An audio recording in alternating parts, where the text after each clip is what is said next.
The dinner. The laughter landed before the punchline. I was halfway through a sip when I realized the table was laughing at my wife's joke. At me. "Oh, come on," Vera giggled, palm resting on her boss's shoulder. "He still uses paper calendars." "Can you believe that?" Eyes slid toward me. Some coworkers tried to smile, unsure whether to join in. The room's noise sharpened around my silence. "Careful, Vera," someone teased. "Please," she smirked. "He's too polite to mind." The host called for a toast. Vera sprang up first. "To fresh starts," she said. "To growth. To letting go of old habits and old versions of ourselves." She held my gaze. "To excitement, applause, glasses, a performance. When it faded, I lifted my glass. To fresh starts indeed, Vera, and to leaving the past where it belongs." I let the pause breathe. "Say hi to Ethan for me." Forks froze mid-air. Natalie stopped smiling. Color left Vera's face like someone switched off a light. "What did you say?" She whispered. I didn't repeat it. I didn't need to. The name did the work. She fled for the restroom. Natalie followed, shooting me a look that asked how much I knew. I paid the bill, hers too, and watched Vera through a glass divider, pacing with a phone pressed to her ear. We both knew who she was calling. The apartment at home. She slammed her bag onto the counter. "You embarrassed me. Publicly?" I slipped off my jacket. That part felt familiar.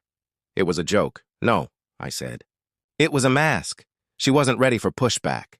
Anger shifted to fear, then to silence. I left her standing there and closed the bedroom door. I didn't sleep. At 2 a.m., I found her in the kitchen, rinsing a clean glass. "You humiliated yourself," I said quietly. "I only said a name." "You had no right. And you had no right to turn me into a punchline." I went back to bed. The house hummed like a refrigerator trying to cool a fire. The till morning came with brittle small talk. When I asked how long Ethan had been calling, her spoon stopped mid-air. "He texted once," she said too quickly. "A reunion. Things that don't matter don't need hiding." She grabbed her bag. "Don't wait up." I didn't. At lunch, our shared car tracker showed her nowhere near the downtown office. She'd parked by Blue Finch, the cafe we used to love before we needed space. I didn't go. I just watched the blue dot refuse to move. That night she came home cheerful and loud, performing normal. "Didn't know Blue Finch hired accountants," I said. She froze, glass halfway to her lips. "You're checking up on me?" "I'm verifying the truth." There's a difference. The photo the next morning, her cracked phone lit with a preview. "Ethan, we need to talk." I didn't open it. I didn't have to, days blurred. She tried too hard to be ordinary. I pretended not to notice. Friday, I waited in my car down the block from Blue Finch.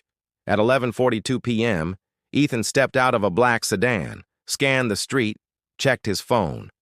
10 minutes later, Vera arrived in the silver dress that used to stop rooms. They hugged like people who'd done it before. I didn't get out. I took 2 photos and drove home. She slipped in at 2. Shower running. I sat on the couch and stared at the picture. I could have sent it then. Instead, I slept, for once. The ask over coffee, I asked, "Have fun last night?" "At work? Tons," she said, not meeting my eyes. "At midnight?" I set the cup down. "Impressive commitment." "You twist everything," she snapped. "You always do." "I don't twist what's already crooked." She packed her bag with shaking hands. "You want me to admit something so you can be right." "I want the truth so I can be done." The reveal, I printed the photo and left it on the counter. No note. My phone exploded around noon. Calls, messages. I ignored them. That night she sat on the couch, eyes red, the photo gone. "You followed me?" "No, I happened to be where the truth was." "It was one time," she whispered. "Closure." "Closure doesn't happen in shadows," I said. "It happens face to face." "What do you want me to do?" "Tell the truth." "All of it," she swallowed. 5 meetings, coffee, a park, a hotel lobby for drinks. The last one was that dinner. We didn't sleep together. We talked about it. I almost said yes. "Thank you," I said. "That's it?" "You told the truth." "That's new." The line dinner became candles and apologies. I didn't sit. "You can't reset by pretending nothing happened." "Then tell me how to make it right." "You can't," I said. "You can only stop making it worse." What happens now? You pack your things. 30 days. The landlord knows. Her voice broke. You can't throw away 8 years. You already did. I'm just cleaning up.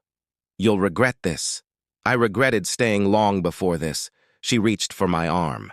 I don't want him. Then why did you run to him every time I turned my back? No answer.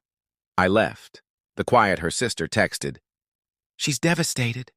Please don't do anything rash. It's already done, I replied. Some of Vera's things were gone when I got home. She left a note, please remember the good times, and I dropped it in the trash. Weeks passed. The apartment exhaled. People said I seemed lighter. I slept. I stopped checking where she was. Peace doesn't need proof. After I saw her in a grocery aisle months later, she looked smaller.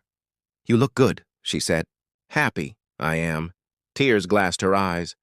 I'm sorry for everything. I know, I said. And I forgive you, she blinked. You do? Forgiveness isn't for you, I said. It's for me. That night, Vanessa, the co-worker who'd cut a look across the table when the room laughed, texted, You still owe me a coffee. Tomorrow, I wrote. Perfect, she replied. I stepped onto the balcony, let the night air rinse the last of the noise, and understood something simple. Sometimes love ends with shouting. Sometimes it ends with silence. The real ending is when you stop needing the apology and walk away without looking back.